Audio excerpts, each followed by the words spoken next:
Hello everybody, ladies, gentlemen, and NP Doggables. Welcome back to Zone's Outpost, the Duggie Zone's very own podcast with its very own crew. Woofy here, together with TJ and Snooty. And since it's been a while, how have you been lately? Wonderful. I've been great.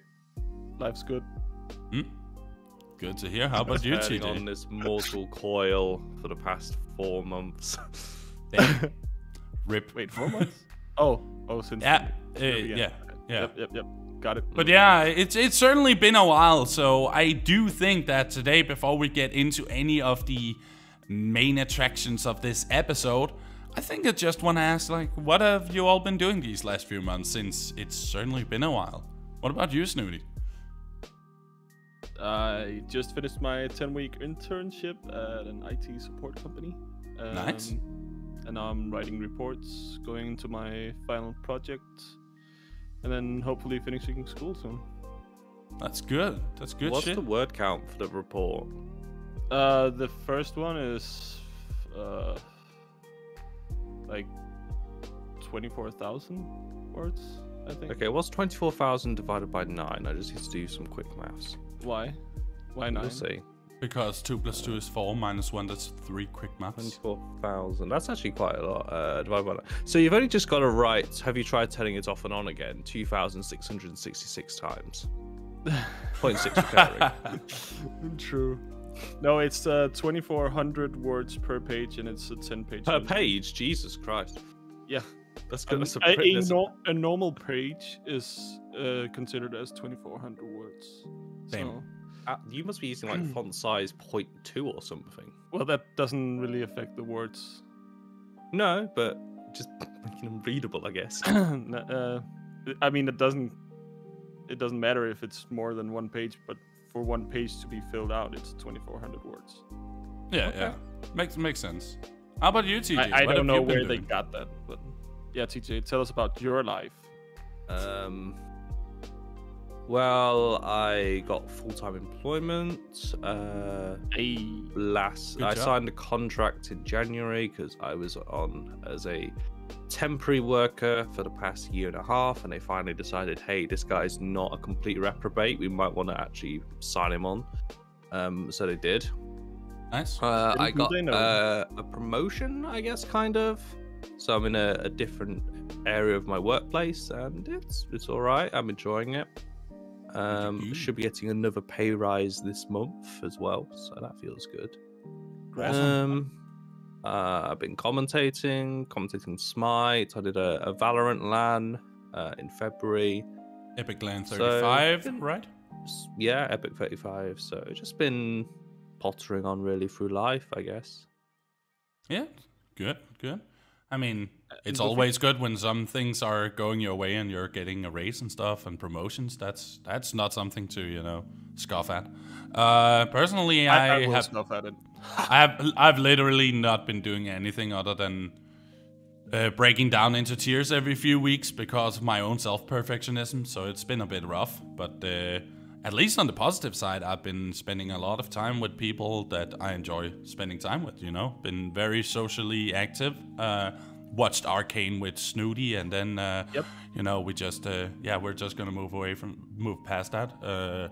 Also had, a little bit of success, honestly, here lately with my streaming, since I chose in February to hop off the team I was part of, known as Wild Abandon.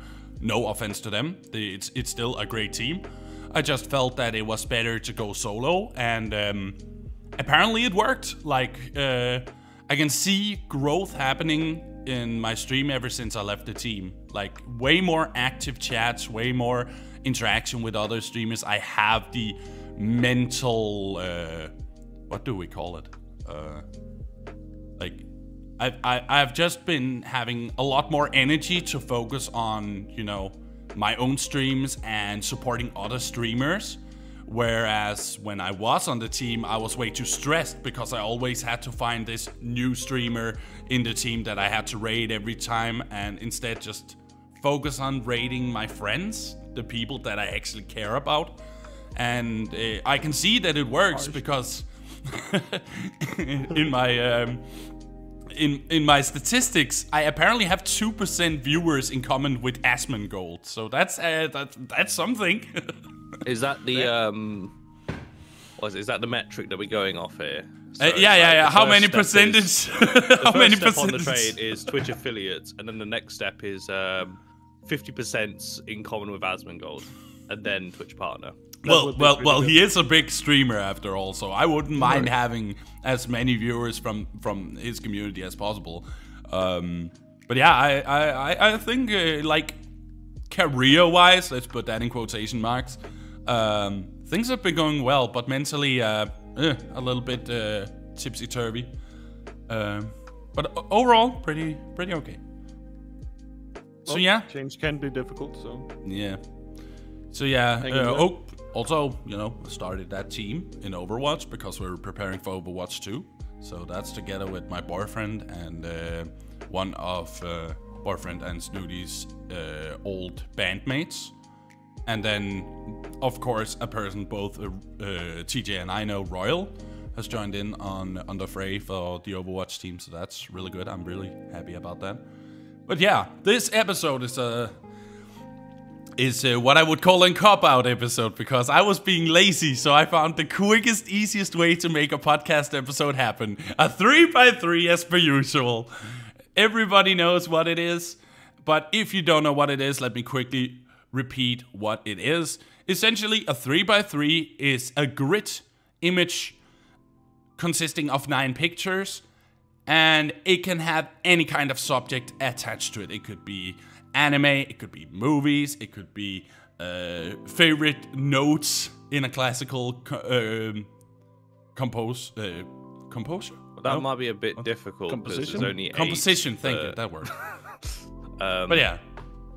But this time around, we're doing the top 9 bands, or the 3x3 bands of the Zone's Outpost crew or artists. And that means it has to be music. It doesn't have to be like a band. It can also be an artist. It can be a YouTuber. It can be a SoundCloud. My 3x3 of elastic bands is not really going to be much use here. I particularly enjoy the red ones. That's good. They're quite high on the list. You're so fucking stupid. But yeah, as long as they actually make music and it's not a cover artist. If you do like stretch them and then pluck them like a guitar string, they kind of do. I guess. I'm gonna stop right there. Don't worry. So, like, Wolfie's already like wanting to leave his chair. Like, oh god, why did I ask these guys back on again? I just wonder what I'm doing here, and me too. Why are we here? Just to suffer. But okay, today we have our music 3x3 or band 3x3, and we're going to take it in the order of Snooty first with his list, then following up with TJ's list, and ending up on my list. And you will know, as per usual, I will always get shit on for my opinion. So that's why I'm taking mine last, so we can get the generic shit out of the way first. Dude. I mean, isn't that why we're really here? This is just the roast of Woofy like every time. The roast of Woofy, episode 5. Roasting Woofy. Maybe we should do that sometime. Maybe we should. We already do that. Like that would just but like a real roast. We should write jokes about each other and roast each other. But okay, the roast of the Zone's Outpost. That the roast of our. Sounds fun. Yeah. I'm sitting on too much ammunition. I think. I don't care what you're sitting on. I don't care what you tell me. Okay. So yeah, we're actually on episode 6 of the podcast. I am surprised that ever happened. Like that we got that far. I thought it would only happen for a few episodes. Months between episode 5 and episode 6. So no, actually only 2 months. I can see here 2.5 months. Time doesn't exist. Apologies. Yeah, no worries. I was also surprised. I also thought it was like 4 months, but no, it's only 2. That just speaks to how long this year feels. Yeah, holy shit. Get it over with. Now we're already in April. Like, yeah. We've already had one birthday of the Zone's Outpost. We're about to have a second one next week. Oh, yeah, that's true. Yeah, it's Woofy's Woofy had his birthday. Yeah. at the start of think I wrote April. Mine's congratulations, next right? Thursday at the point of this recording. What did you say, Snooty? I think I was just wondering if I forgot your birthday. Yeah, that would not be a surprise. I was about to forget it myself. No. I actually wrote. I remember because you were like, I had the game due. And you're like, on my birthday, you can't do that on my birthday. Oh, okay. I gamed you, and you were like, it doesn't count because I'm doing work at school. Yeah, it doesn't count. Okay. Confused. Yeah. Whatever. It's inside jokes between Snooty and I, but let's actually get on with the actual meat and bones of this podcast episode. So, Snooty, will you grace us with your 3x3? Yes, I put it in chat, I think. No. All right, there we go. I did? Oh, yeah, I scrolled up. All right, so... Okay, so these are bands that I either listen to a lot or bands that have shaped me or my music tastes. So let's start from a beginning. Amon was my most listened to band on Spotify last year. Damn. Great Swedish Viking metal. Yeah, could we call it power metal or heavy metal? Nah, it's Viking metal. It's Viking metal. It's Didn't they didn't they have a live show where they played with a boat on stage? They might have actually done that. Yeah. That actually sounds very. They had a full-on liable. Viking ship on. Yeah, on a the long, stage, a long. It's a long. a long boat? ship. Long ship. Yeah, long boat, long ship. Whatever. Yeah, So with they had like a long shields board on the on stage. sides and They- everything. Yeah, it's beautiful. They often also hire like extras or people who do Viking roleplay to fight on stage while they play their music. So they'll have like 20 people Pretty on cool. stage fighting with swords and shields and stuff like that while they play. While really they play cool. swords and sandals. What? Okay, that's. Oh my that's a god. bad reference. Swords and sandals, gladiator. But Somebody Yeah, knows about it. it's God, I give a shit. it's a band that I can always listen to. It doesn't really matter. I can never get tired of it. I like most of their albums pretty much. Yeah, makes sense. Next is Nefix, which is a duo of American. I don't know what to call it really because it's new rock-ish, but they use elements of like electronic music and rap. Okay, yeah. But it's very like a positive vibe they have. It's not like getting drunk, doing drugs, fucking bitches. It's more like if this is what you want, then fucking go for it. Yeah. Pretty much all of their songs are like that, and you would think that would get tiring in like the more you listen to it, but it's pretty decent. I like it. Nice. And they upload pretty frequently, so there's always a new song. That's always a bonus. And it's free for people who stream, by the way. Yeah, that's cool. I might check them out. Next up is Core Scorby. Scorpion's Heart. Norwegian black metal, symphonic black metal. Very, very good. They have 2 albums out, and they're both amazing. Really? That good? I don't know what you're doing, but okay. Air guitar. Yeah, it's very melodic and brutal at the same time. It's kind of difficult to describe, but I would call it epic. It's kind of epic in a way. yeah, It has those Yeah, I epic guess. tones, but it's not like power sort of metal epic. it's sort of classical as well. Yeah, classical, has put classical instrumental. vibes. Yeah, Yeah. some violins Love and, Very, very and good. piano and stuff. It's good shit. Next up, we have Metric. It's a British lad. Drum and bass. British. The It's British. D&D. Very, very, very good artist. Not a lot to say really. I like how his sound is very much his own. You can definitely hear the difference between him and other drum and bass artists. Also, yeah. his his albums are like storytelling. Like there's a beginning, a middle, and an end. Yeah. And ups and downs and stuff like that, which I really like. Is that with the music or is it with the lyrics? Musically, I guess. Oh, okay. So it's like you can listen to all of them in one go, and it sounds like the same song, essentially. No, it sounds like the same song but different. I don't know. So it sounds like the same song. Literally. Sort of, but not really. They're all kind of connect and have a theme, I guess. Yeah. Okay. Then we have Guardians Crusade. No, we have. Shut the fuck up! 10 out of 10. No, we have. More on my list. Shut the fuck up.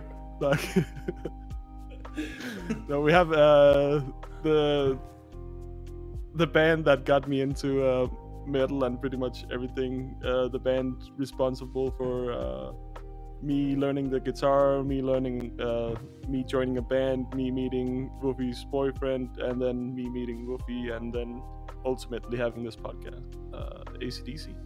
And also meeting TJ along the way. Well, you're kind of a side character. just kind of like just like latched on like Side character. What do you think this is? A fucking anime where it's like the TJ arc? Here's the new side character TJ. I play Gadget. Well, I thought it was all about the friends you made along the way, but sure. Okay, Gant. Okay. Yeah. The friends we made along the way. Yeah. Not the enemies. No. Yeah. Can always listen to some Akadaka, and it's pretty much shaped my music tastes in metal, and how I met everyone that I know today, pretty much. Very lovely little band. I don't know if anyone's heard of them. No, they sound new to me. I should check them out. Indie and obscure and kind of underground, you know? Yeah, they're really underground. Really, really underground. Next up is Cloud. Could you stop yourself for a second? I heard that. French electronic artist. Really nice. I love his vocal works. He uses a lot of what are they called? Featuring artists on his albums, and he does a lot of really good vocal work, which I like. Yeah, let's go with Flesh God Apocalypse. Next up, Italian symphonic tech industrial metal, but also with opera vibes and classical music vibes. It's kind of a crazy mix, and one of the fastest and tightest drummers that I've ever heard. Really, really good. I really love it. I really, really love it. I ask you again, can you stop? Stop referencing that old YouTube poop, man. What's up, TJ? I was going to say that awkward moment when both the bottom left and bottom right images wouldn't be out of place in a Persona game. I would True. know. I've never played. We know Wolfie has. Second to last, we have Meshuggah. Can never go wrong with some Meshuggah. Meshuggah. Oh my god, Meshuggah. Some Swedish jazz musicians decided that they wanted to play like metal, and The gent. Yeah, they created a whole new genre, and they're doing it pretty well. They're not bad. Polyrhythmic gent. Yeah, polyrhythmic, kind of insane, really, if you think about like the beats and stuff. They're literally playing in different beats, all of the band members. It's also one insane. of the bands that I've seen live that played like the most to their album sound as I've ever heard. Yeah, they were really close, right? It's so crazy. Yeah, like I saw them twice live, and at Copenhagen in 2012, and Amager Bio in 15. No, it was Vega. Oh yeah, Vega. Okay, then I've seen them 3 times because I also saw them in Amarillo. Yeah, because it was Yumi and Gunks in Vega, and then Yumi Gunks, I think, and at Copenhagen. Yeah. And we also had Bart at that point. He was with Gunks and I at 2012. That. Yeah, but yeah. And then lastly, we have Behemoth, Polish blackened death metal. Not much to say about this, really. It's just brutal. It's fast. It's hard. That's brutal. It's really fucking hard, and also a very good band live. Seen them twice. Second time was on a festival. Didn't go so well. Not a lot of people showed up. Their sound was terrible. But the first time I saw them, I was instantly just in love with their music. So that's my 3x3. I think TJ's up next. Unless you have any comments. Yeah, any comments? I think Woofy's got a lot more to say than me because I'm going to be honest, there's only actually 3 bands that I've heard the name of on this list. So I can't really comment. Of course, I know Amon Amarth through reputation. Obviously, like any band that involves Viking metal and having a longboat on a stage does get a bit of attention. I know of Meshuggah because obviously being friends with both of you guys, like you just hear it in conversation. And then, you know, I do appreciate the slightly underground option in the middle as well. Yeah, in Akadaka. Yeah. In Akadaka. No one's ever heard of Akadaka. Akadaka. No, it's a bit crazy. But yeah, I think it's more just a sort of a genre thing to me. It's like I just can't get into that sort of metal, honestly. And that's not to say that I'm a hater by any means. Which one of them? All of them? Because they're all metal, but they're all different genres of metal. There's genres of metal that I probably couldn't get into, or I don't really feel an urge to want to try and get into, if you know what I mean? Mm-hmm. Is it because of the lack of clean vocals, or is it just too rough of a musical sound, like with the instruments? It depends. It's more like what I get out of music, to be honest. Yeah, that's kind of it, really. It's like when I listen to music, I'm either listening to it at home to relax, and then listening to it at work, or if I'm walking about outside and stuff. And it's like, I don't think, apart from Akadaka, which is a great band to walk to, I must say. I can't really get that same like vibe from the other genres. Not to say that, you know, as I say, I'm not hating on it. I just say like Meshuggah is jazz musicians who I have a massive amount of respect for, and I know they're very technically gifted, but insanely technically gifted. Yeah, that's an understatement for sure. But yeah, it's just I just couldn't see myself like getting into that sort. No, it is as British. It's not my cup of tea, and I know that I have now kind of doomed myself, because when we inevitably get to an in-person Zones Outpost podcast, there's just gonna be like I'm gonna be like forced to listen to all of these bands on loop, non-stop, until I just cave in. We might be evil, but we're not monsters, okay? Leave the children out of it. No. Well, we're monsters. I wouldn't say evil. I'd just say monsters. Oh, okay. Well, so we're good monsters. That's good. I'll strap him down to a chair and equip him with some earphones and just play my music on blast. I don't like the way that you looked at me when I said strap him to a chair. Yeah, I was like, what? I wanted to hear what the end of that sentence was, because he said forced to listen. How else am I gonna force him? Well, there's something known as high volume you can use. You know, put it on full blast. He can just walk away. He can just walk away. I can sit on him and then he can't move anywhere because I'm a fat fuck. Problem solved. Like, no need for rope. No need for rope. Sure, or like, you said anything about rope? I have like furry handcuffs. What?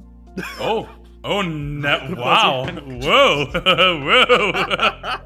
TJ just coughed with like furry handcuffs. Oh my! That was a weird thing to say. Yeah, I'm sorry. but enough of that tangent. It's like when you're drunk. Really, it's not the drink that's making you say these words. It's in your subconscious. Yeah, and true. sometimes it just it gets let out. Yeah, Okay. that's true. Speaking of letting something out, it's time for TJ to spill the beans. Spill the baked beans on the toast. Spill the beans! Did you What's in the have, box? baked beans on toast that time? No, Yeah. I did not, because I couldn't find any fucking beans. Beans! Beans. What the No, fuck? I couldn't. Right. Couldn't find it. Sorry, I'm not British Alright. today or that day. All right. One thing that annoyed me is that like a lot of the bands I follow have like, well, some of them like they don't fit into the square very well. Like, I can see that. Yeah, you didn't do a good job of me. I'm so Aktionke! Aktionke. Aktionke. So, I mean, with Akadaka, that's actually quite a front line, isn't it? Well, I'm about to go through them, so we'll soon see that it's not the case. Tell me about So let me tell you a story of the Martic Ionkes, otherwise known as the Arctic Monkeys. So my music taste kind of explains a lot of these, to be honest. So I listen to, as I said before when I was commenting on Crushes, it's I like music that I can just listen to in my downtime when I'm walking about, relaxing, if I'm playing Warhammer or just playing games in the background. So Arctic Monkeys are a British band. Yeah, they are a British band. It's like, if you don't do well with British accents, as in like understanding very thick Sheffield and Northern accents, then listening to Arctic Monkeys kind of might be a bit of a difficult one. No, that's Midlands. Okay. But they had it's interesting with the Arctic Monkeys is because they first came onto the scene here in the UK because a lot of their lyrics were just based on like living on a council estate, so it kind of resonated with a lot of the ordinary people in the UK.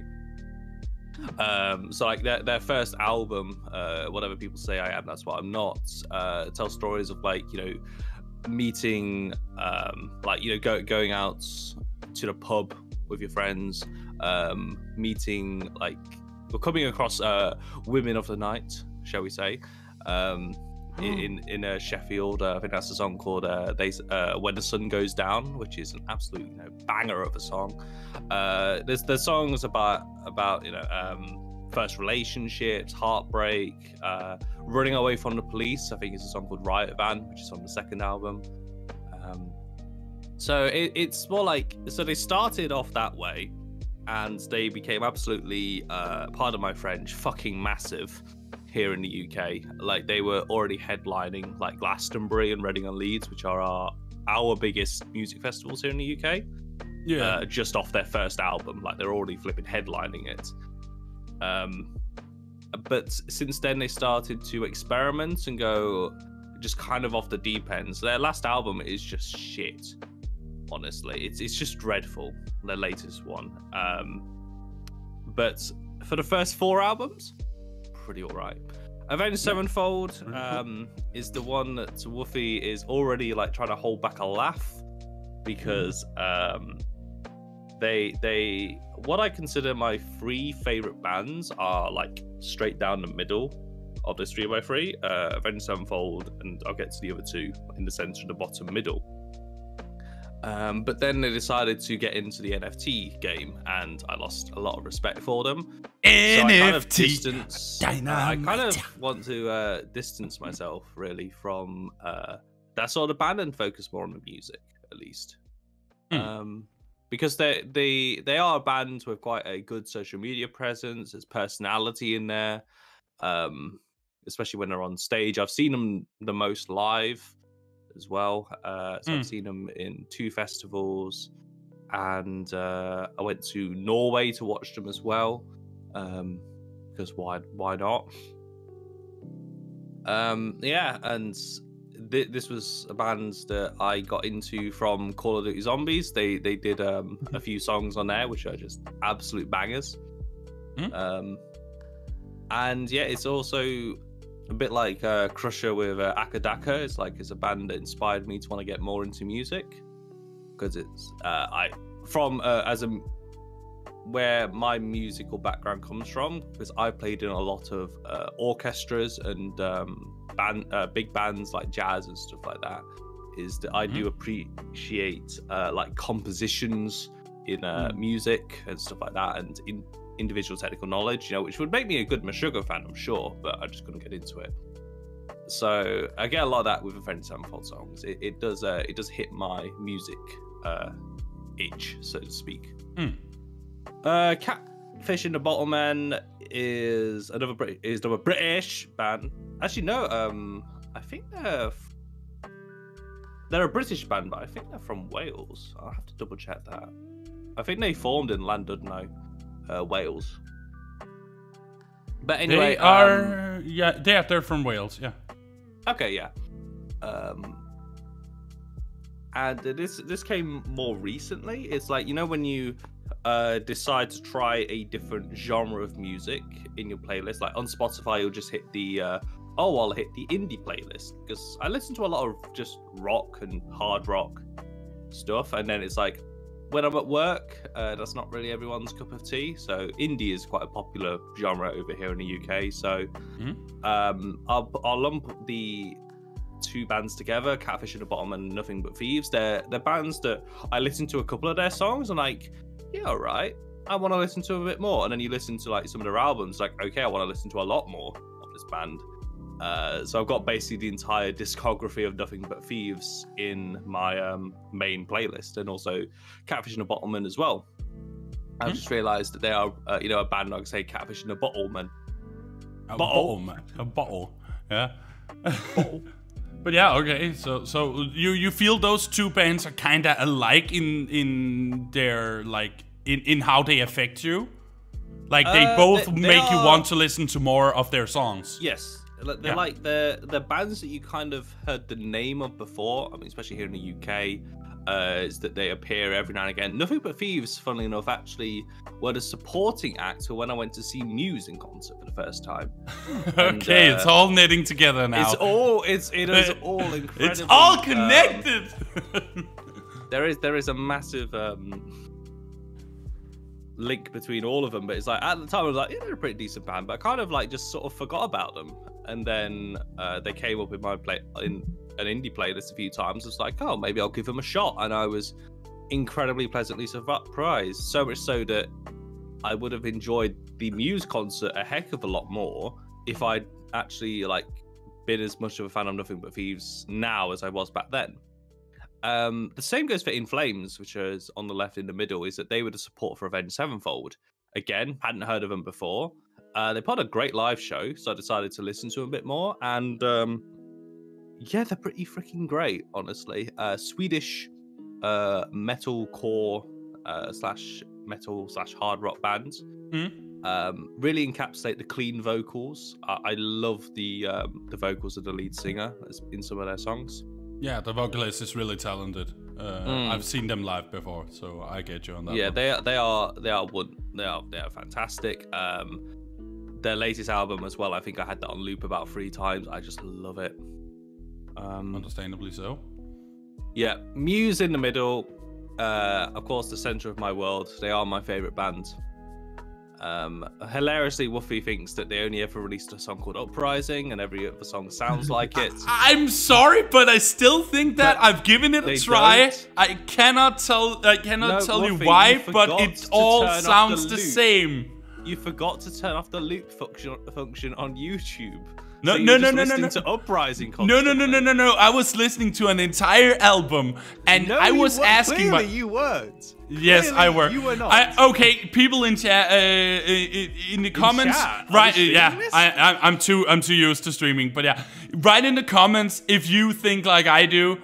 or if you think like TJ does, that Muse, whether or not they sound the same no matter which song you're listening to. That's how I feel about Muse. No, I like it. wrong. It's enjoyable to listen to, Incorrect. but it all sounds like Slanderous. Uprising.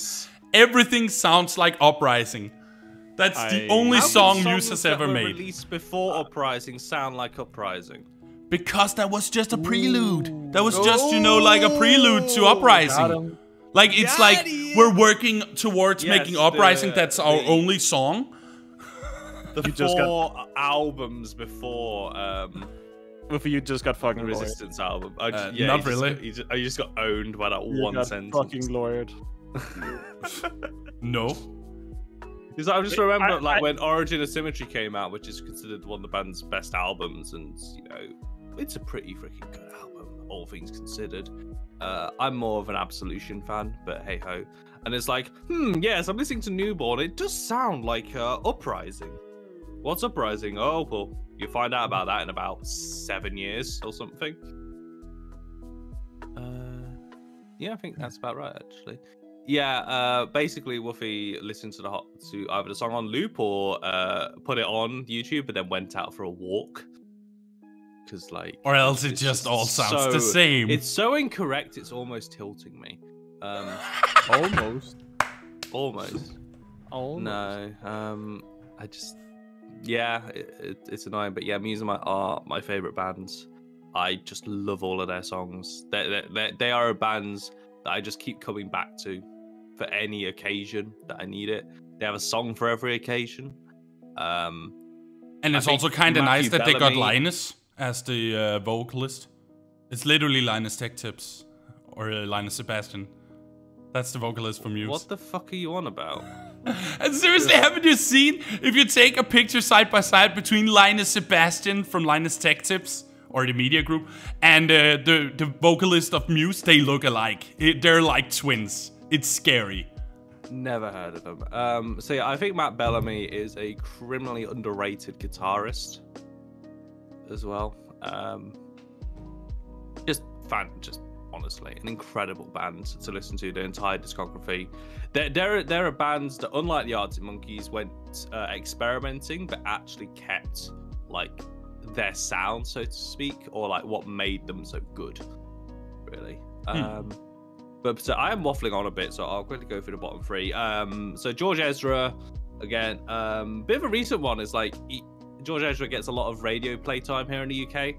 Especially if you just have, you know, general national radio stations on, and he's got some pretty catchy songs. And I actually think, like, when you listen to the albums, their backlog really of other songs is like, damn, these are really flipping good. I just wish that they got played on the radio more often. And also his voice is just, oh my god, it's so good. It's to die for. Somebody's fawning over here. It is a very unique voice, but like it's just so good. Kasabian, I'm a Leicester lad, born here in the UK in Leicester.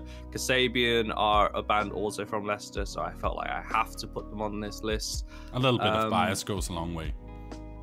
It's bias for one, and also that they're just an awesome band. Yeah, okay, that works. That works. Like here in the UK, you know, with football culture, like you go to watch Leicester City at the King Power Stadium. Kasabian songs are playing in the stadium as well. You go to school, everyone knows who Kasabian is because they actually. Let's see, like when I had a choice of going to secondary school, which is in my 10th and 11th year, I had a choice of going to one or the other, and both schools came to my high school to kind of like advertise and say why you should go to them. And one of them said, hey, Kasabian literally formed at our college. That's like their thing they put on their slogan, essentially. Okay, yeah. So a little bit of it's like really local. And also there are a lot, I think everyone in Leicester has a story about like meeting just the band members in like Morrison's or something. Like they live in Leicester. They're just fantastic. Royal Bloods, the last one, is another duo. I actually had to edit my 3x3 because when Crusher was describing the duo in his 3x3, I completely forgot about Royal Blood. So you were like, oh, back to the drawing board. I forgot this one. I just switched them out with one or the other, but yeah. An incredible duo. Just goes to show that you don't need a guitar sometimes to have a really like powerful song. It is just a duo of bass and drums. And some of the riffs are outright dirty. They're disgusting, but in a good way. Separate duo. Separate duo represent. Oh my god. Speaking of local bands and their legacy. I think I'll go first on this. Comments. I don't know a lot of these bands. I mean, I know most of these bands. Arctic Monkeys, listened. It's not for me. That's okay. Avenged Sevenfold. You said you weren't a hater. I'm definitely a hater. I do not like their sound. In Flames, I have a couple of songs from, let's see, the I the Mask album. I Am Above the Voices. Yeah. Very good songs. Muse, I listened to for a while, but then I can kind of see where Woofy. No. This do not complete that sentence. I can hey yo! kind of see where he's coming from. My man! Yeah, there we go! And also was the song Madness, which was obviously stolen from a Queen song. The whole riff and stuff. TJ's just dying on the inside. I wouldn't really say stolen, but I can. Okay, very heavily I also love inspired. Queen as well, so I didn't get very heavily inspired to the point of being almost copyright infringement. I wouldn't go that far. I would. Never heard of Kasabian or George Ezra, but I know some Royal Blood from my sister. She listens to that a lot. So she introduced me to a couple songs. Not something that I would listen to on a regular basis, but it's pretty good. I like it. Also impressive, as you said, to get that sound from like a duo. Yeah. That's sort of the thing that is most impressive to me. And so, yep. Yeah. Those are my takes. Well, in my case, I literally only know the inner square: Muse, In Flames, Arctic Monkeys, and Avenged Sevenfold. And I do actually, I must say, I do actually enjoy Avenged Sevenfold once in a while. Just listening to A Little Piece of Heaven, for an example, I think that is a banger song. Despite I'm surprised, considering your Muse, that you're like, oh, Avenged Sevenfold songs are just basically A Little Piece of Heaven in different variations. No. They actually sound different in comparison to Muse, where everything is. So now they sound different. That's pretty much every Muse song. I'm pretty sure that was a good impression of Bjork, I think. Or Yoko Ono solo project. Oh yeah, I don't know. I guess, but yeah, that's literally all I'm hearing when I'm hearing a Muse song is that whiny well, maybe you should vocalist. stop trying to murder someone in the background and actually pay attention to the song. But it sounds really whiny. Anyways, speaking of whiny, it's time for you to all whine about my choices because I am so ready for this. Apparently, I am the only one out of us three that don't listen to just one genre. What? Whoa!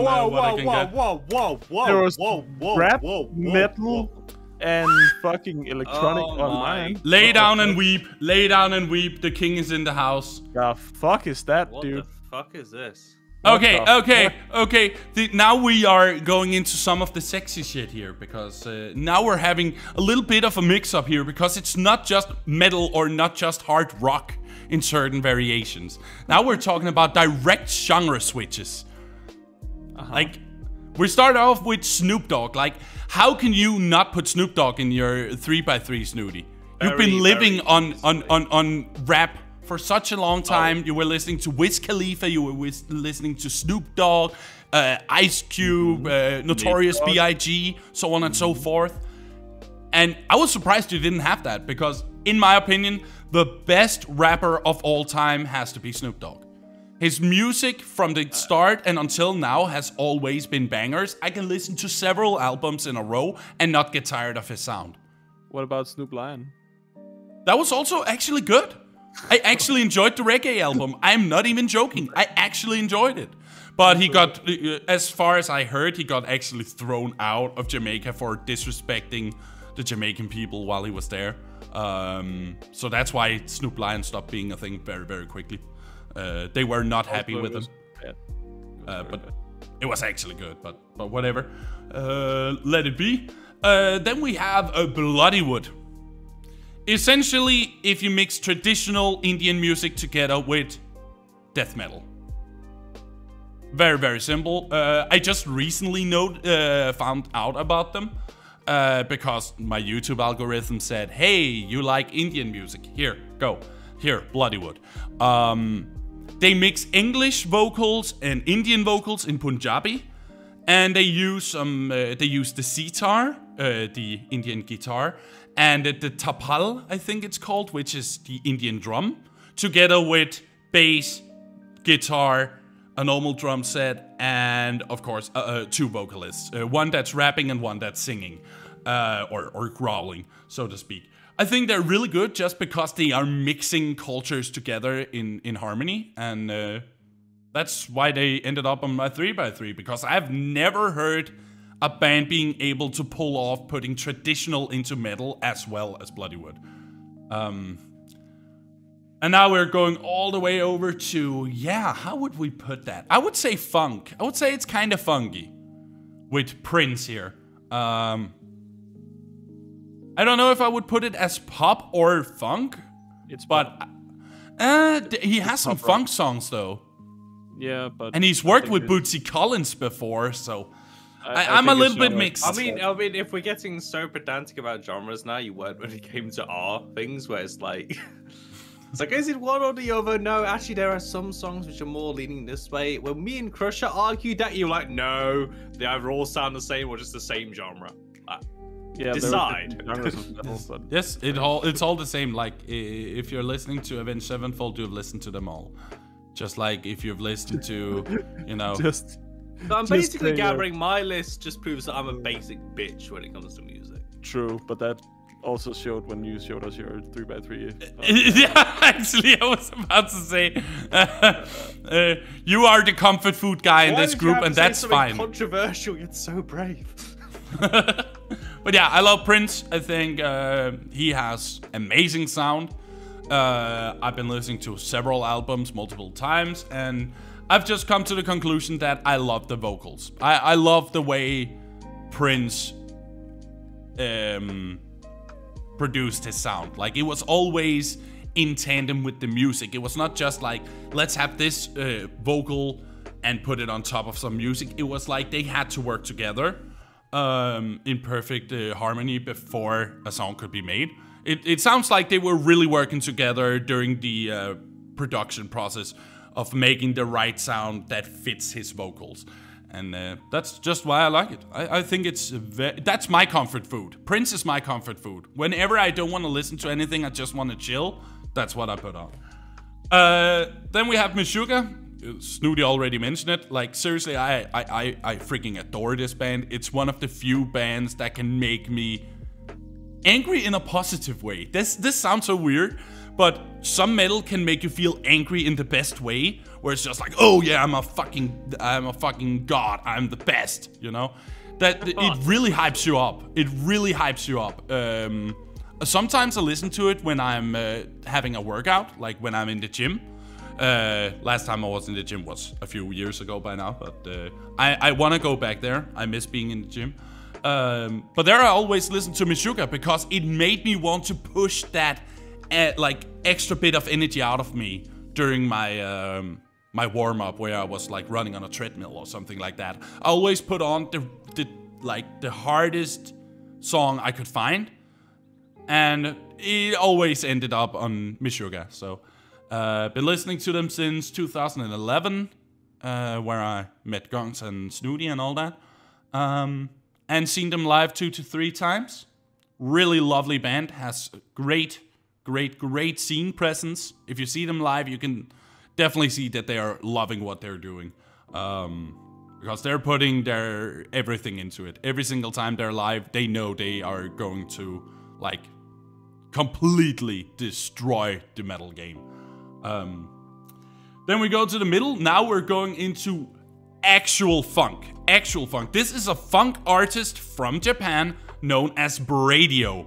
And funny that I mentioned Bradio because we're actually gonna get into something related to Bradio later when we're going to the anime recommendations. Because they actually made an opening for one of the anime we're going through. And it is a jam. It is good. It's a bomb. Bradio, I love them for bringing back the funk. They literally actually have a song called Back to the Funk. They're awesome. I love them. They have good funky tunes. They know how to put the old disco style back into music. And that vocalist, holy smokes, does he know how to, like, yeah, he's just a really good vocalist. He really puts you in a happy mood. Whenever you're hearing his vocals, you're just like, this is a good day. I like this. This is a good day. I really enjoy it. And no, that was not a reference before anybody goes, you said that again. Go, everyone, take a shot. Okay, moving on. We have another Japanese band. Okay, actually, it's not a genre. It's a lot of genre switches, but most of them are Japanese bands. So maybe I'm just a weeb of the group. But that is Bump of Chicken. A really weird name, but it's such a good band. Bump of Chicken? Bump of Chicken. That is exactly the name. I adore this band. They have made songs for some of the best JRPGs on the PS2 ever. Like, they made songs for Tales of the Abyss. They made songs for several DS titles. They have done, I think they actually did a song for One Piece at one point. Oh, there it is. They have a lot. There it is. And the vocalist is amazing.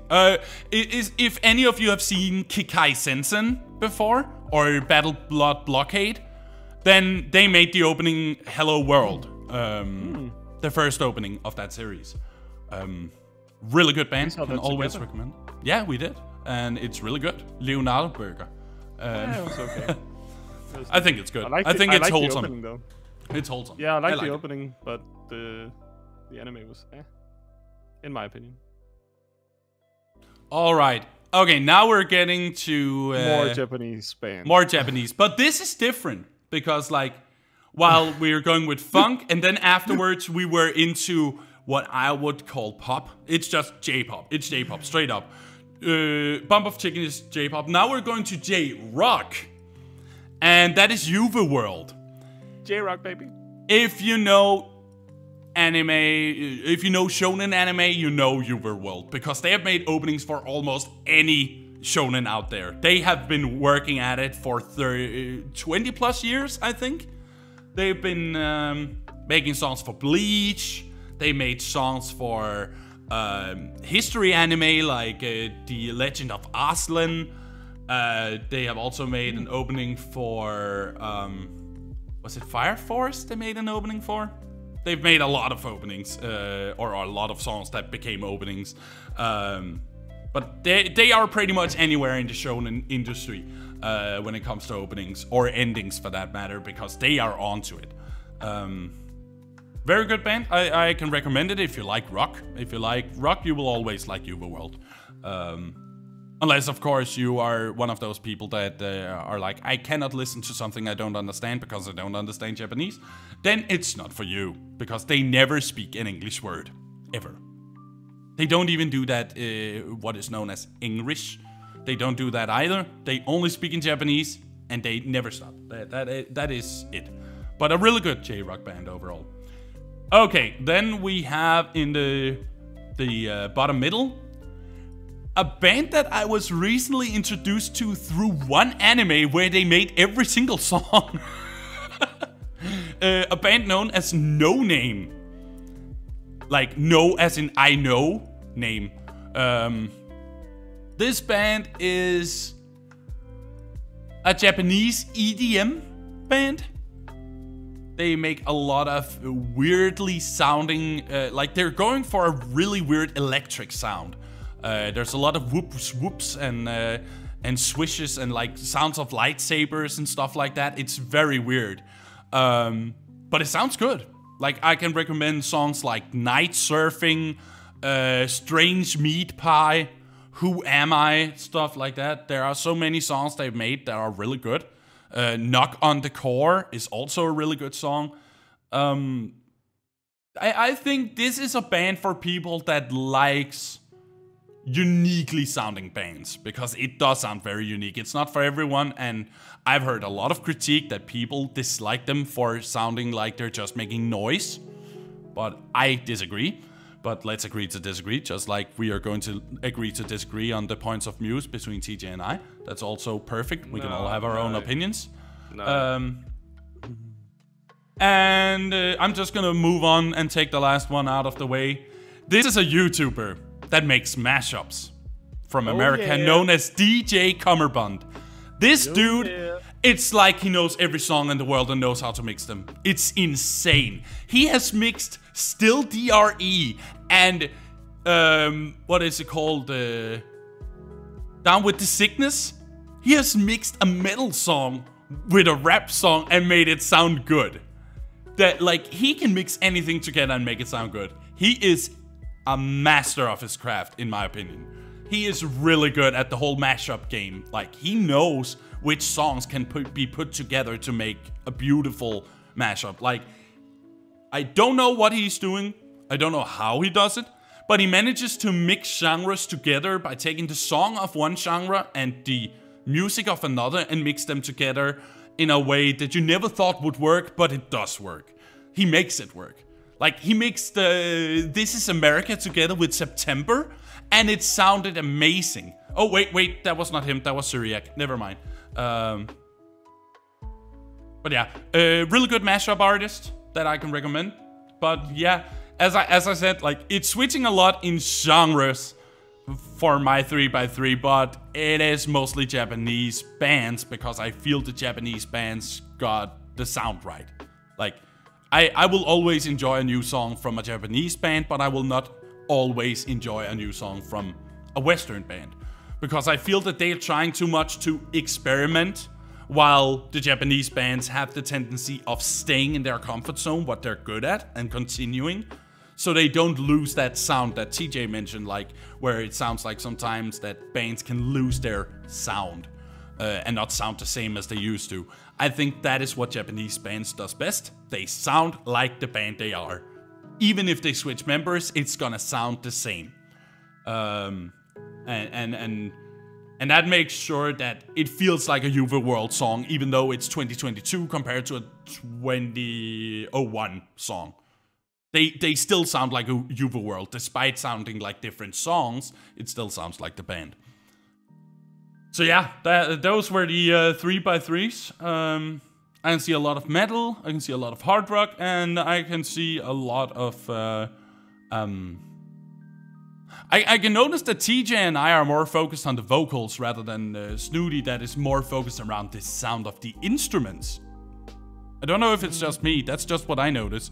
Like, it's a lot about the music for Snooty. I think that is sort of true, but to me, like, metal vocals, because I can't really differentiate too much about them. I notice when they use like different pitches and like they sound different, but ultimately it's growling or screaming or whatever. I think that when it comes to electronic music, I'm focused a lot more on vocals than otherwise. So TJ, do you wanna lay into him first, or should I go? Well, I kind because of I have a lot. That's fine. I will be the starter, and Chris will be the main course, so to speak, for this roast. I don't actually have any like things where I just look at it and say, no, you are completely and utterly wrong about everything. because, you know, I understand that music taste is subjective, and I don't need to go fishing for reasons to trigger other people. Yeah, I didn't put in Nickelback, so I think we're safe. I don't even mind Nickelback. That's the thing. Oh like, God. Get this guy out of here, man. hang on a minute. Just because I said I don't mind them, does that mean that I'm platforming them and I want to be like, oh my god, they're the greatest band ever? They're not. They're just, for what I get out of music, which is background music. Yeah, if it comes on the radio, I don't turn the station over. Like, yeah. I wanna be a rock star. I just belt out a rock star every now and again. I look at, like, it's difficult for me to say a response or a comment to somebody's bands because I've just never heard of them. Obviously, I've known Woofy long enough to know who DJ Come Up does because I get sent like every new mix. It feels like. Meshuggah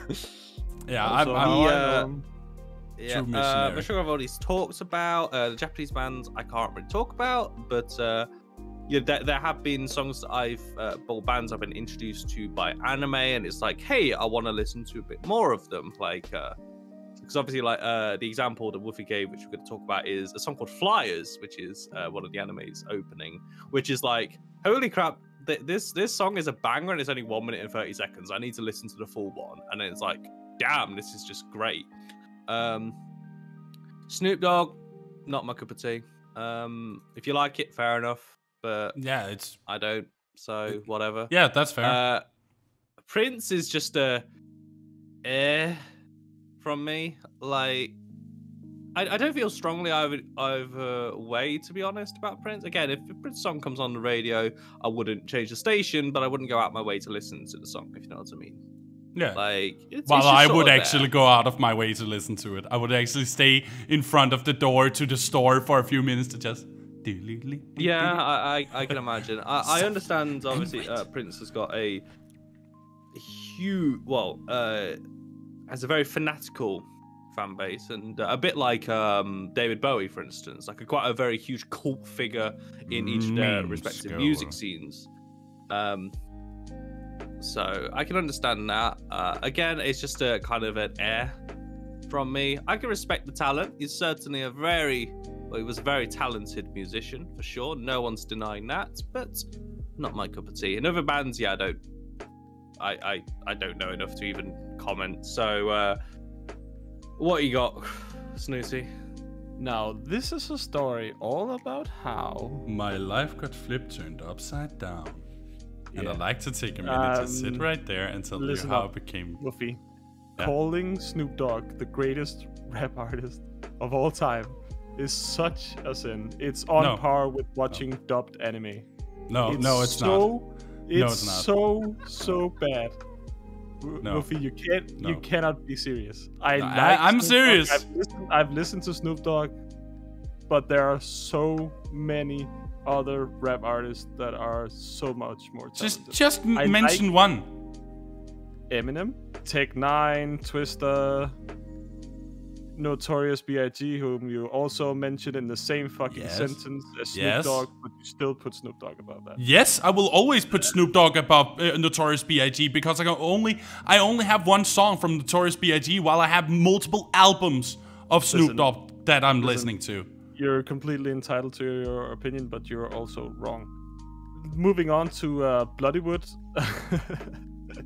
I see that head shake. Bloody hell. Bloodywood, I've listened to a couple of years ago when they came out. It's such a gimmick band. If you've heard one song, you've heard them all. They are the muse of what they do. It's.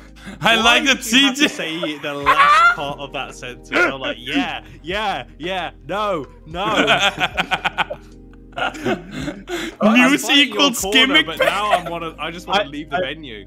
I'm just tying it all together.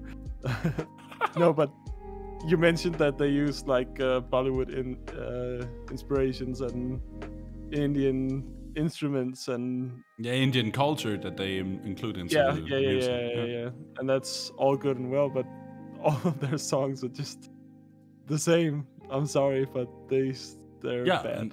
and that's what I'm listening to them for, because I get what I want. I want Indian music, but I also want metal, and I'm getting Indian metal. There we go.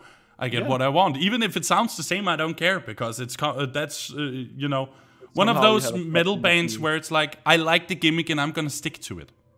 Mm-hmm. Well, you're entitled to your opinion, but you are also wrong. Moving on to Prince. Prince, I like his music, but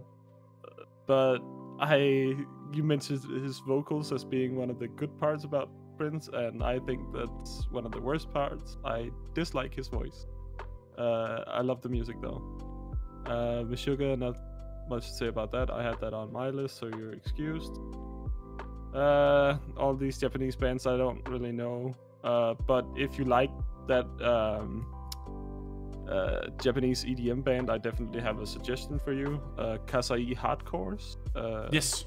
They use baseball. I don't know if they make like soundtracks for like baseball games or something like that, but they're all dressed in like baseball uniforms, and they make like some of the dirtiest, nastiest EDM I've ever heard. It's so fucking good. You can send me some tracks my way, and I'll try to listen to them. Kasai Hardcore's Cycle Hit, and they have a song called Triple Play, and a song called Bier and Wurst and Kartoffel. I don't know where they get their inspiration from, but all of it's somehow related to like baseball or baseball culture. Okay. And DJ Coverbun is great. I like it. Hey everyone, this is Lofi. Thank you so much for wanting to listen to our podcast, Zone's Outpost. I appreciate your support, and I do believe TJ and Snooty feels the same. If you like what you're hearing, please remember to do us a solid and comment, like, subscribe, plus dinging that notification bell so you won't miss a single upcoming video from the Duggie Zone on my channel. Now back to the episode. Now I get to absolutely roast anime recommendations. Okay, I like Yes. this. We are now moving on to our next segment, ladies and gentlemen, and everyone in between. Yes. We are. All right. This was my Wuffy impression. Okay. We are now gonna talk about Wuffy's recommendation of, what was the anime called? Golden Kamuy? Golden Kamuy. That TJ, I hope, Season has 1. watched it? Or did you just give fully up You on it? dropped it last time. I dropped it. Yeah? Mhm. I dropped it after 7 episodes. 7 episodes is fair. That's fair. Well, you needed just 5 more, I think, to have completed the... Yeah, I mean, you could just as well finish it, but it's fine. It's fair. I could have also rubbed sand in my eyes, but I decided not to do either. It would have been an hour if you time. Yeah, but no, it wouldn't. Yeah, it would. It's 20 minutes per episode. Yeah, that's 100. So 1 hour 40. Yeah. That's my math is bad. We noticed. You call it math. That's where you first went. First mistake. Maths. It's maths. Muffs. Maths. But yeah, essentially Golden Kamuy, I mentioned it in episode 5, but we chose to delay it for this episode. Essentially, it's national treasure made into an anime in the time period of after the Russo-Japanese War. And I think it is definitely going to be, it's definitely in my top 10 anime of all time by now. But I've also watched all the seasons. Like, I have not only watched season 1, I watched season 1 to 3, and I'm waiting for season 4 coming out here this year. But I want to hear what you had to say about it, Snooty, despite, I think it was good. It was okay. I like the animation of it. I think the story was kind of slow to like get moving. Yeah. There was a lot of time where I was like, weren't they doing a thing? And then they came back to it. Weren't they doing a thing? Weren't they doing every like question in every anime? Weren't they doing a thing? Why is there a football episode going on? Why is it now a beach episode? Yeah, at least weren't any. Oh wait, there was actually a beach episode. Ah, did I miss the beach episode? Damn. There was actually a beach episode, but it was not a filler. Not like that. There was an episode where they were on the beach. Yeah, they were at the shores. I like the characters. Apart from the main female one, I think she was so fucking annoying. You don't like a Sirpa? Yeah, I hated her, and all of the goofy faces they drew when she was like, "Oh no, I don't like this." I hated that, but apart from that, I loved all of the animation, the characters, the guy missing half his face. What's his name now? The commander. Lieutenant. Yeah, it's the lieutenant. Half his face. Yeah, that's Lieutenant half his face. Very, very good, very creepy main protagonist. I like the mystery element of it, but again, I think it was sort of slow and. You were talking about Lieutenant Surumi. That got his cranium blown off in the Russo-Japanese War. I actually found it very cool that he was like an absolute psychopath. I love him. He has Hisoka vibes, and I love him. Very good, very, very good main protagonist. Apart from the slow plot, and I don't know if I dislike her or if she's just lacking the female protagonist, Ashura, or whatever. I would say that she is a slow burner in terms of character development. She definitely improves over the course of season 2. But yeah, season 1 is very much so like she has never really interacted with anyone but her own tribe members, so that's why she's very awkward in season 1, but she gets more used to talking to Japanese people in the second season, and even like other nationalities later on down the line. But yeah, I can understand that the Sherpa is not a likable character in season 1. It makes total sense, and I will give you that. But I think the rest of the cast is good.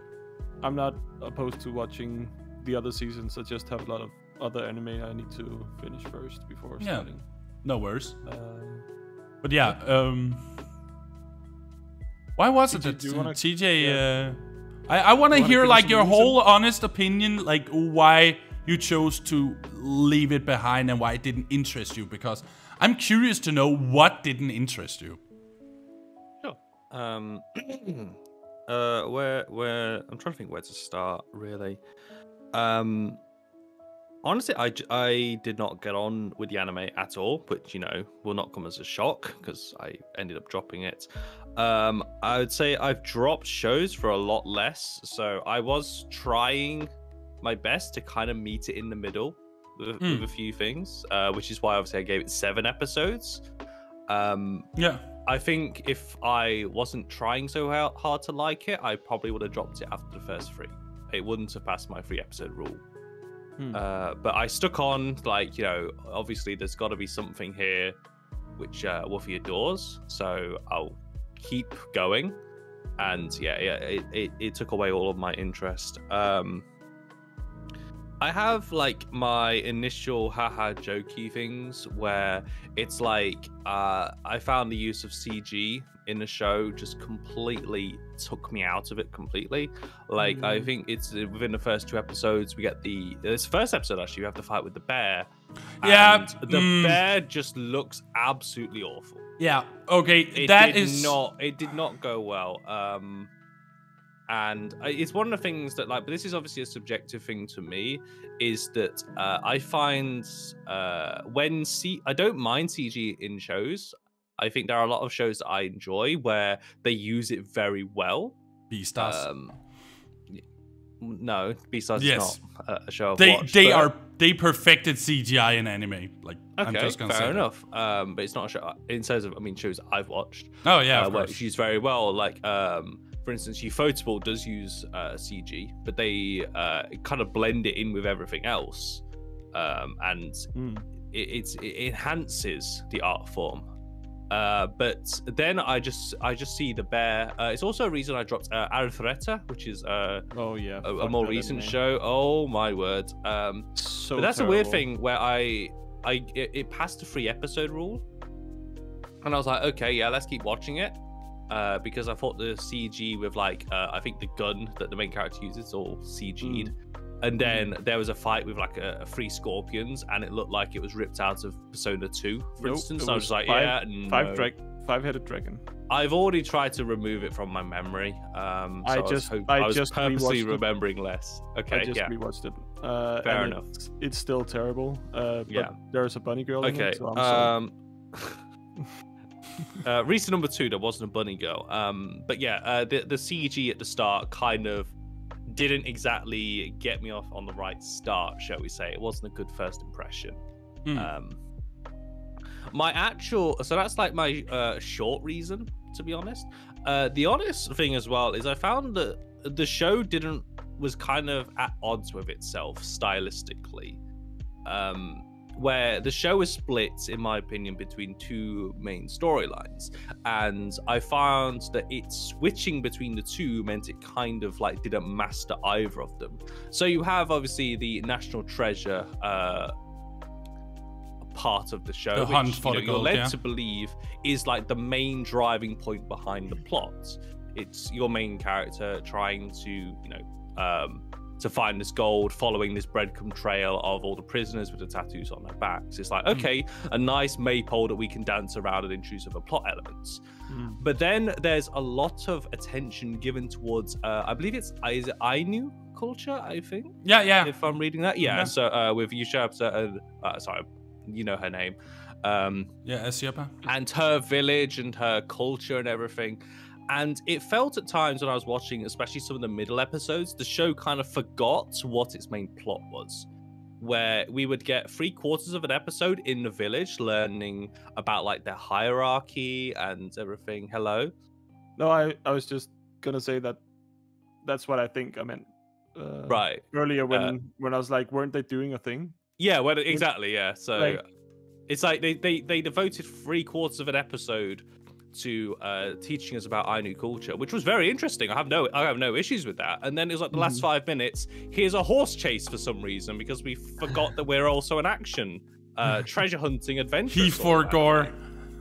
And that's like what was really jarring to me. I felt like if the show had focused on one or the other, I would have watched the whole thing. So much like that's the biggest example. I mean, obviously it is hyperbole in that regard, where obviously it's not like 15 minutes of an entire episode. It is a sizable portion, but it's like, oh, we've just got to throw this in now because we're forgetting what our main driving plot line. So if this was a show which focused on like the adventurous side and tracking down these prisoners, I would watch that. If it was a show about a soldier in the Russo-Sino War that gets lost in the woods and meets this girl from Ainu culture who saves him, and then we use that as the main story, and like you can kind of weave things in and out of that one. If it actually focused on that as well, kind of took a more slice of life version as well, it's actually more of a historical anime to teach you about Ainu culture, I would have also much preferred that one as well. But they kind of split between the two so much, it was like it just lost me. And I decided, and then I got to the end of episode 7, and I thought, do I want to press next episode? And that's when I said no. And that's when I was like, well, I'm going to drop it. I'm okay with that. That's the actual reason I dropped it. Well, I will say most of that was valid arguments, except for the first one about the bear. I have heard there's literally a meme. Awful. There is a meme about Golden Kamuy where it's like, look at these people giving up on an anime because of one CGI bear.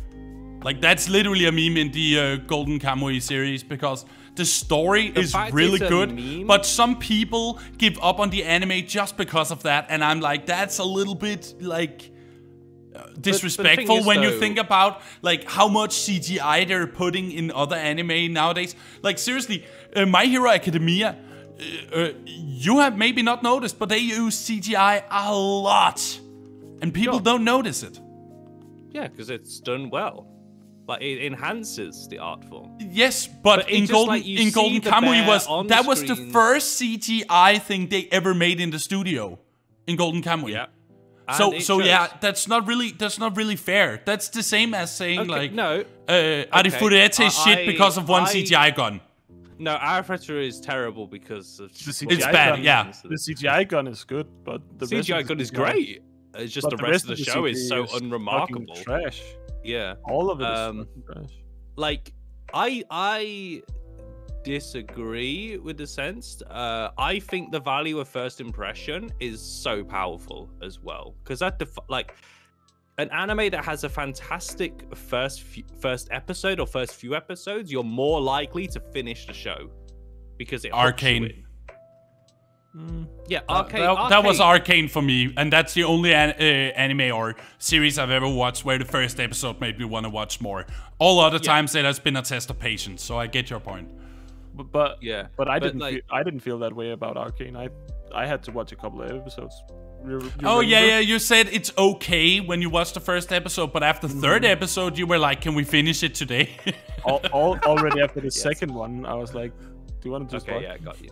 Like as soon as the big plot happened. Sure. But the thing is, though, it's like, it's your first impression of the show, and it's also the first instance, really, of action in the series as well. And for that to happen, it's like, that's not a good start. All right. Fair enough. That's all I'm saying. Like, I think it's valid arguments. It's valid arguments. It was just the CGI bear I was paying attention to. It's a meme because at least there's a shred of self-awareness about it. That, like, the bear's not actually. Yes, we all agreed that the bear was shit, but people giving up on the anime after episode 1 just because of one CGI bear, that, in my opinion, seems like completely valid. It's not valid to give up at first episode. Completely it's never valid. It's never valid to give up on first episode. I gave up on Xenoblade for less than that, and apparently that's meant to be one of the greatest games ever made, according to some of my friends. By the power of the Monado! Xenoblade Chronicles 2 on the Switch was a slog to get through, and I gave up. But apparently, I was meant to be bored out my mind for 20 hours before enjoying the remaining 200. And it's but you played Breath of the Wild, right? Yes. How the fuck could you play that? It's boring as hell. I could only play an hour of it, and I couldn't handle anymore. So if you're calling Xenoblade a slog, which I agree on, why don't you call that a slog as well? Because that was the slowest game I've ever played in my life.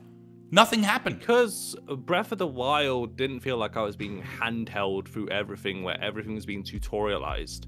Breath of the Wild does a good job, in my opinion, of not withholding information of you, but it's like, you're going to figure a lot of things out for yourself.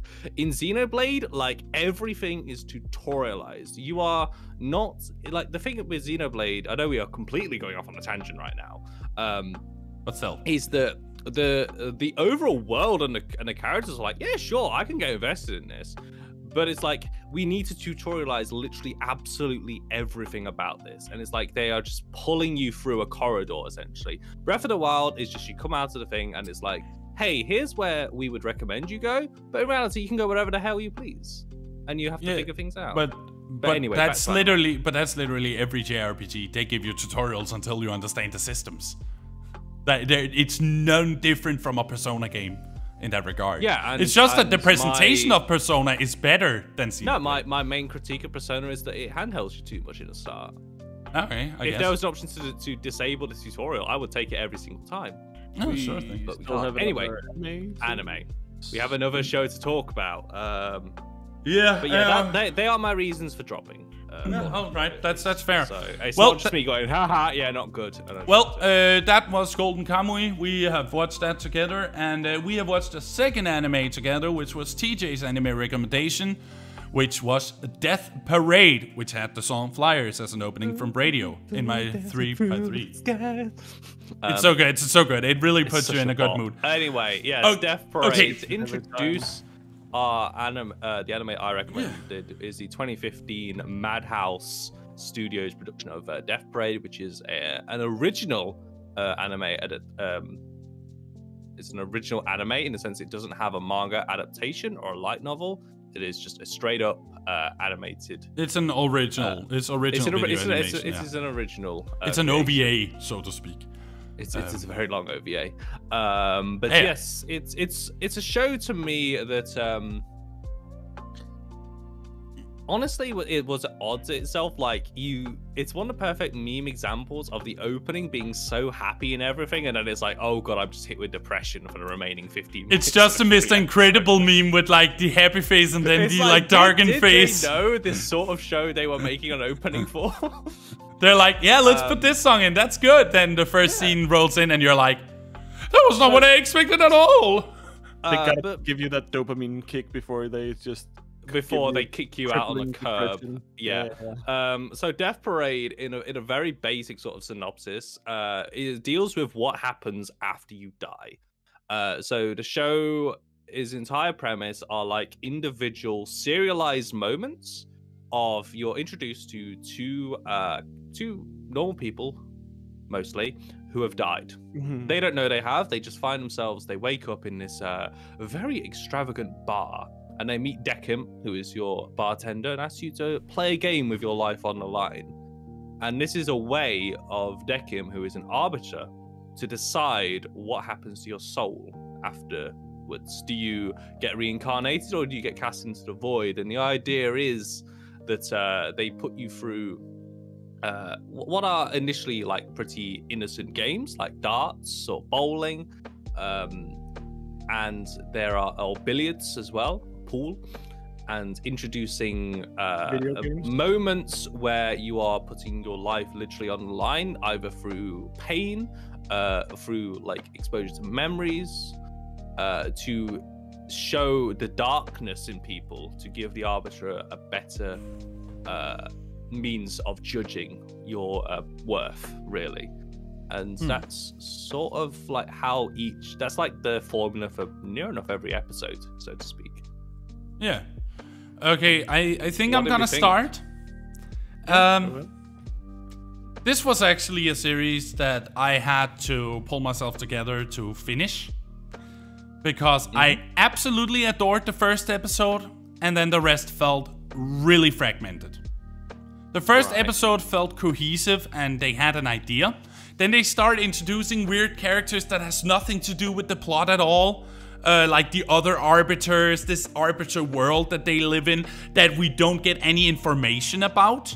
Like, it is all kept behind closed doors, and I really disliked how they were building up towards this really weird inside battle between all these arbiters, yet nothing happened.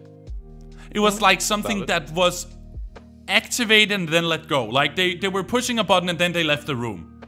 Like, let's start some shit, but I will not continue elaborating on it. So this whole, like, they were trying to twist in a new angle instead of only being, you know, the test to the ones who have passed away or passed on. I really liked the main characters, Deckim and I forgot her name. She only woman. Yeah. Well, to be fair, you don't actually. You actually first get the name. Very final episode. Yeah. It's only at the last episode. But yeah, I really like the concept of Queen Deckim and how it works with testing people so they know whether or not you deserve to be reincarnated or thrown into the void. But I didn't like any of the other games. They felt like they were made very impulsively and not well thought out, like the darts game. For a good example would be the arcade game. And we're gonna spoil it here, by the way, everybody, so you are informed. This is a 2015 anime. We're definitely going to spoil it. So, there you go. The arcade game was awful. There was no idea behind it other than let's make an arcade game because that's popular in Japan. So we have these two characters that are going to play a fighting game, and one of them is a nerd and knows how to play games, while the other one is just a reporter woman who has a lot of kids and abusive boyfriends constantly and all that stuff. And they choose to play this fighting game. But the way that they were trying to force the memories out of them felt insanely forced. And it was forced because of that little thing they used to make desperate things happen. And I felt that was a wrong approach. You shouldn't have gone with an arcade game if you need to make the goddamn knob that moves your character pops off. Like, come on. We need something like inaccurate because we all know you can carry on playing. yeah, true. But still, like, the main problem was that it felt like their so-called extreme situations weren't as legitimate as the other ones, like in the air hockey game or the darts game, where you actually felt pain if you lost. They had this concept up and I was really excited about it, and then I felt it dropped the ball on the arcade episode, so much so that I was about to give up on it because I felt they completely forgot their purpose. But I kept going and said, okay, it might be better after this. This was just a weird episode. It didn't have any place here. Let's count it as a filler. And then the whole idea about the whole Charlotte, or whatever it was called, the little children's book, I hated it. It had nothing to do with the story. It was just put in there for no reason. No, it didn't. It had nothing to do with the series. It had nothing to do with like the entirety of Queen Dickham. It had something to do with the woman, sure, but it had nothing to do with the world, and therefore it was unnecessary. It was irrelevant. It was an irrelevant point that they kept going back to, and then they're like, "Oh, I remember this." Yes, you do, because we've been reminding you about it for 6 episodes straight, and you just can't shut the fuck up about it. And I don't care about it. I want to see Queen Dickham. I want to see the trials. I don't care about this woman that is here. I don't care about her. Because I am watching it for the games. I'm not watching it for her. But they put so much emphasis on her that it was almost unbearable. Because I didn't really care about her to begin with. And I didn't care about her until the end. Like, I first started caring about her on the last episode. And that in my opinion, really showed that it wasn't original and it wasn't created from a manga, because it felt fragmented. Fragmented stories just put in out of nowhere, like, oh, let's get some of that book in. Oh, let's get this callback to something with the arbiters that we don't even get any information about. Yeah, I had a difficult time watching it. I ended up enjoying it, but it's still only a 5 out of 10 in my opinion. The best thing about it was the opening. Okay, so you're done, right? Yeah, at least for me. Do you have anything? So I will hold my rebuttal until I've heard Snooty. Okay. Love the anime. Very, very good anime. Woo! I love the premise. I loved all of the games. Also the one that you completely misinterpreted. No, it was just badly designed. Listen, bro. Why do you think they were playing an arcade game? Because yeah, I know. He was good at it, and she wasn't. Yeah, that's ordinary all wife fair. With a TV show, who has been beaten her entire life. She's been the underdog, like, and then he's shut in need, who's good at playing video games. It's forcing both of them to realize something. So you're wrong about that not episode really. Yes, you are. No, because they weren't in pain at any point. She just started beating the shit out of the guy. That's the point of the fucking games! To inflict pain so they remember! Have we watched the same anime? Are you insane? No. No. That's literally what the game is about. No, it's about inflicting pain so they remember who they are and remember if they're wrong or right. Yes. No, it's not. Yes, because else they wouldn't include it. There's no reason to include it for 6, 7 episodes if it wasn't important. I'm amazed at how wrong you can be. I am amazed at how you can have watched a completely different anime than me. When Snooty has finished, I will put a different spin on the show. And I want you to be open-minded about it. I want you to see it in a different lens, because I agree with Snooty that the games aren't designed to be inflicting pain, really. That's not the intention, in my opinion, also Snooty's apparently, of what they're actually trying to do with the show. So I will after Snooty's finished, I will put forward an alternative interpretation of the show for you. So the first game is darts, right? Yes. It's an innocent game of darts until they realize what's going on. And then they cause each other pain, because that's what they've been doing this entire time. He's been lying, or thinks she's lying about whatever, baby or cheating or whatever the fuck that was. And they have sort of this altercation in the end where they have to pull them apart. That game is an innocent game, but then they start hurting each other, right? That's the whole premise of the thing, that they were hurting each other. You're missing the thing that the whole show was about. The games aren't designed to hurt people specifically. They're designed to have sort of an insight to the fucking lives of these people. Like the arcade game, where you have one that's very good at arcade games and one that is just so far from being anywhere good at arcade games. and she's an underdog and has been beaten her entire life and pushed so far that she actually beats the guy face into the fucking screen.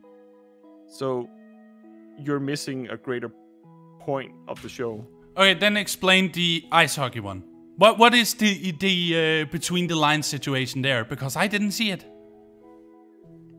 I don't actually remember the ice hockey. It was a murderer and a the ice hockey episode is, I think, about episode 8, and this episode is interesting because the games up until now have been Decim and the Arbiters introducing some form of factor to the game with their remotes, but in this episode, the female character, wasn't that intentionally prevents Decim from actually introducing anything until the very end. I think that was more of a test for her than. Yeah, that was. That's why there wasn't really anything. It was only after they kept on taking breaks that they said, okay, we need to actually get this game going. So they introduce the idea that on the pucks are different parts of the other's body or organs. And if they are scored or concedes, then that part gets hurt essentially.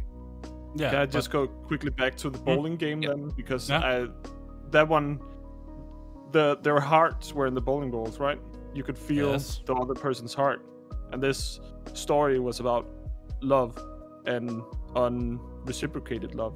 So much so that one person went out of their way to look like a person that the other person had a crush on or liked so much. So that was feeling each other's hearts. Literally, there's no pain in that scenario, as far as I can remember. Only the feeling of the other person's heart, and then their memories came back little by little.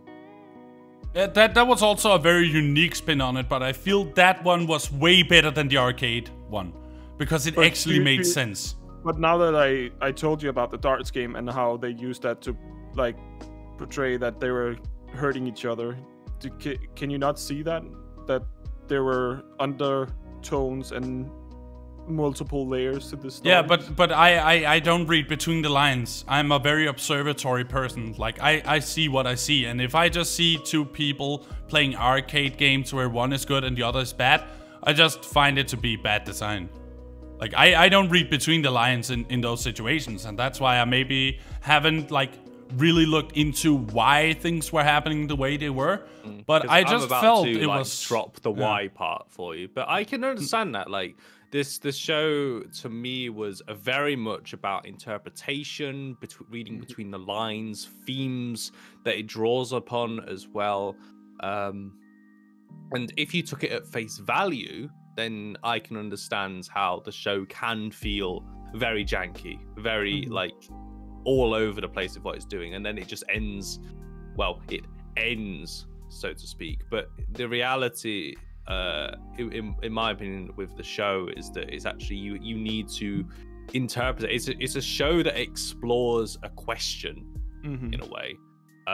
It's before I go into that. Is there anything? I'm also not done. I think they made a good point to not really pick a side to who was in the right or wrong. I think that by the end of the games, all of the people felt like both of them deserved to fucking die. I mean, go to be sent to the void.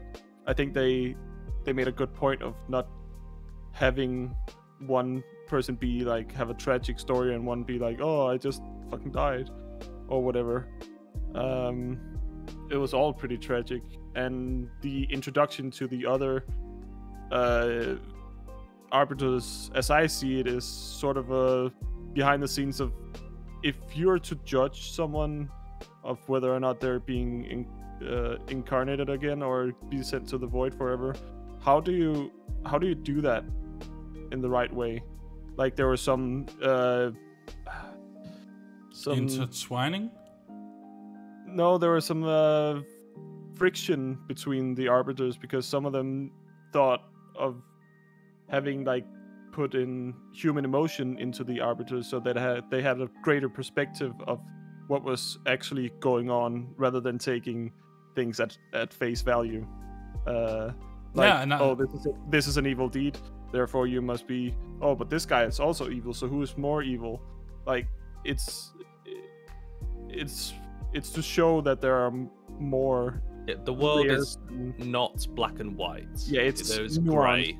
It's gray, and I think the hardest one for me was actually the arcade episode. I think that one, to pick a side between who be sent where in that situation, from someone who didn't have an understanding of like both of them lacked love in their life for some reason, you know.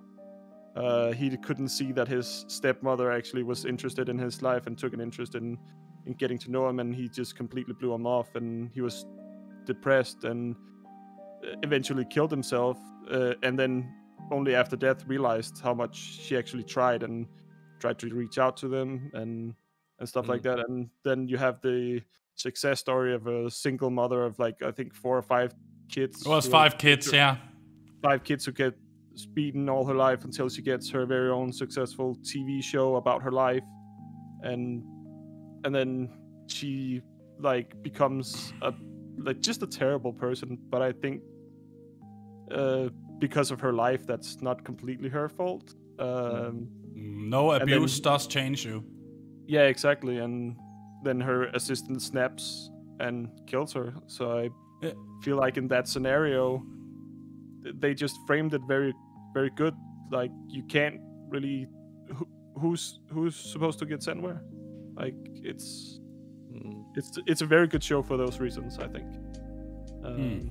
But I'm also very much thinking about how, like, anything I watch, even if it's just a silly slice of life anime, or it's Kiss Exist, for instance. Are you going to give us a video essay on don't even fucking mention that to me ever again.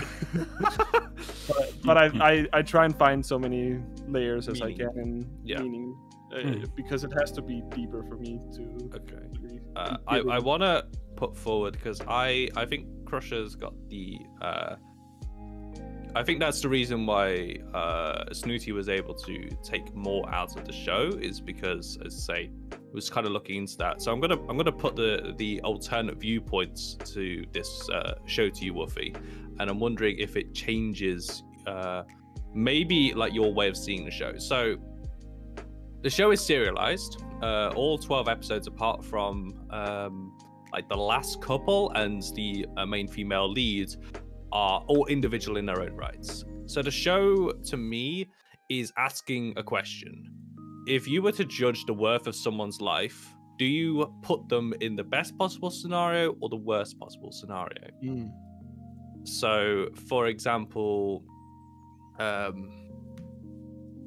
like, it's kind of all of them, really, where where Dekim, or the other arbiter, I can't forget his name, the red-haired one, introduced like the game of Twister, for instance, where all of a sudden it's like this innocent game now becomes life or death, really.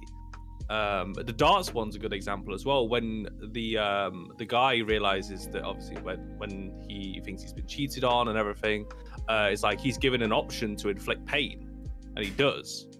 And therefore, it's like that's how they're judging his soul. It's like, if he is given the tools to inflict pain, that means that he, deep down, his soul is, is a corrupted soul, and therefore shouldn't be reincarnated. The importance of the female character is trying to convince Dekim that he's looking at it the wrong way. It's not so black and white. It's like, oh, you get put into a game. We're going to introduce some means to induce the darkest parts of your soul, and then judge you based on that. But if you have led a good life throughout all of it, and then just right at the end you like show that darkness in your soul, does that make you a bad person? If everything else has been virtuous?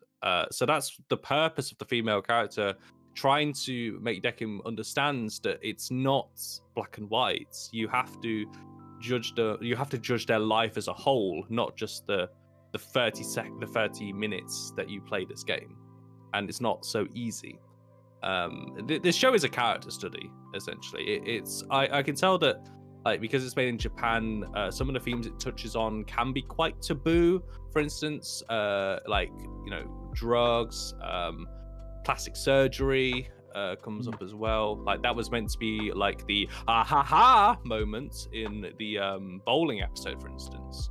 But obviously here in the West, we're like, okay, like we just shrug. But to some people, that might be like a moment to them. It's like it's a show where you can go into character studies, because in a lot of other shows that try and do this, the one thing that prevents them is that, like, well, we can't just straight up kill this character, right? What if the character's already dead? Like, you can go full in on a character assassination that way, because there's no repercussions, so to speak. Yeah. So I think that's what the show's trying to do. Yeah. It was just not. It was just not as obvious as I would have liked when I watched it. Like, I think it's one of those series where I would have to watch it multiple times to really get an appreciation of it. But on one playthrough or watch through, I think it was decent. Not good, not bad. It was mid. That's okay. Like, it is one of them shows where, like, it's a type of show really that, like, some people are gonna love it, other people aren't, and that's perfectly fair. I think one thing we can all agree on though is that I kind of want to go to a recreation of Queen Dekim's bar, because like the animation, the set designs are gorgeous in this show. The backgrounds were amazing. Like, they really put effort into that. Also, the pool table with the planets. Yes, I like that. I want to play a pool table like that. That's so cool. But I also 100% agree with you, Woofy, that like, hey, we're going to introduce all these other arbiters and all these other characters that are responsible for judging, and it's like, hey, here's some intrigue. We ain't gonna go any further. You just gotta leave it at that. Yeah, it was a full-on cock tease. Like, it was not even fun. I think you're right, but I also think that they served a purpose, and that to me. I mean, it made the purpose of I want to watch more episodes to try and find out how to explain it. Let's wait until 2030. Second season, but I don't think we'll ever see it if it's since 2015. It's gonna be a no game, no life situation. Yeah, probably. Yeah, I don't have much more else to say. I really liked it. I like anime that makes me think, and it had layers and a deeper meaning. Not that everything has to, but yeah. Well, it's a nice change of pace, I guess. But yeah, shonen anime where it's just friendship. Overpowers everything. The friends that we made along the way. Power of friendship. Woo! I have the power of God and anime on my side. But yeah, next up for next episode anime wise, it is Snooty's turn to give us a new one we're watching until next time. And as far as I remember, it's a movie. It is a movie. It's called Words Bubble Up Like Soda Pop on Netflix. And I've only seen the trailer, and the art style was what caught my eye, and not so much. It looked like an ordinary story between like two outcasts who find each other. But the art style looked really special and something that I hadn't seen before, so I was kind of intrigued and wanted to watch it, but I just needed a reason to. So I'm gonna recommend it for next episode. I can't say to the quality of the anime. I think it's a Netflix original, if I'm not mistaken. Just like Tenku Shinpan was. Yeah, but that was the power of Christ compels you. That was okay. Yeah, let's see if the power of friendship can save two miserable outcasts. I think it's about anxiety, actually. I think. Yeah. All right. Well, I'm excited to give that a watch. That is going to be it for this episode of Zone's Outpost. Do remember to like this video and comment your hottest takes on our music 3x3's and anime opinions, and how much you hate that I said that Breath of the Wild is boring. And then if you don't like to be on YouTube, then you can listen to us on Spotify, as we got Anchor now, so we can be on any podcast website we want to. So And that's also, it. always remember to kiss the homies goodnight. Yeah, kiss homies goodnight. That was it, everybody. Bye-bye. Bye. Have fun.